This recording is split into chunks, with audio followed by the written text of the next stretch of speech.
I can't speak for them. I wasn't in that kind of a meeting for their decision criteria. But what I hear very regularly is like it's as basic as I don't want to own the real estate. Like I don't want to have a facility. And don't think of it in terms of a concrete pad and four walls. When you say own a facility, you got to hire HR, you got to bring in IT systems, security, parking lots, food vending. Like there's a whole bunch of things that it entails that is just a real pain. And then we touched on this on our other conversation too. Some of these skills are going away. And we're going to talk a little bit about that. I hope we get into it. Like 20 years ago to hire, what do they call these guys? A foreman. You had this job of a foreman or a facilities, I don't even remember the title anymore, but these people that existed to run manufacturing plants and factories. They're hard to find now. And so if you don't go with a partner, like you use the co-packer example, you have to build out all that infrastructure. And it starts with, getting a facilities engineer, getting an HR person, getting an IT person, then finding real estate you can lease, and all of that before you can even get started on the process of making your widget. You've got to build this foundation. And that's the part I think a lot of big household brands, I think that's the part that they shy away from. And they don't have these people anymore. They just don't have them anymore. And, the folks that run HR, you have to have somebody local, right? There's always issues. The folks that run IT, there's got to be someone local. So you could take a company like Apple and imagine that they've got a really amazing support infrastructure for all their retail stores, but those skills are very different than the person that is going to go manage facilities for a 1 million square foot production site with conveyors and controls and access and badges and just kind of all of that stuff. I don't think they want to do that. And it's not cost effective, right? So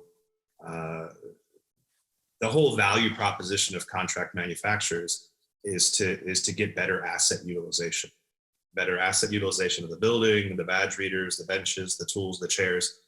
You get better utilization if we put multiple people in a co-pack facility, and that's not lost on these folks. And the other thing is, we'll talk about how to do this, but it's the same way that they offshored in the first place. In the first place, you took the people that knew how to do this from those manufacturing facilities. Early in my career, you take those folks, they go to Asia. They live there for a few months as an expat or years. You take this steward that used to run this operation, and they teach the outsource provider or the low cost region, they teach them how to do the special sauce. And the benefit to the company is that you've got this person or persons on the payroll for maybe a year, but you don't have all of those high cost people that you used to have. But there is a ramp up period. So people are going to ask, like, how would you start reshoring? I would do it the exact same way.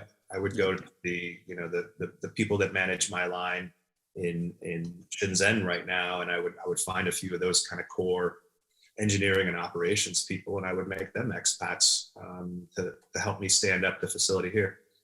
You have to get this tribal knowledge.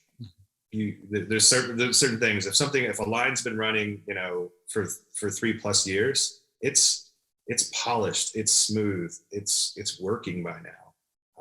And so no matter what you do, if you stand it up somewhere else, even if you moved a line from Tennessee to Kentucky, it's going to be bumpy because you have a bunch of new people. So I think that's kind of the approach that you have to take is you salt your workforce with some folks that have done this before. You kind of have that expense, but we have to rebuild.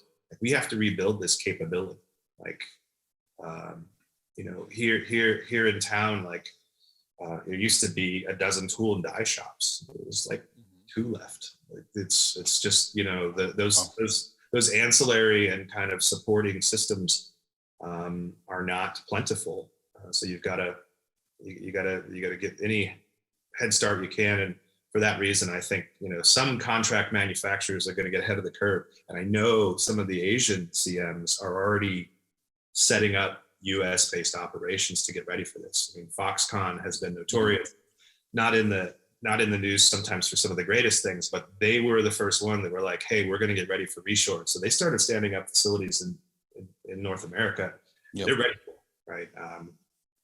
Hopefully that trend accelerates.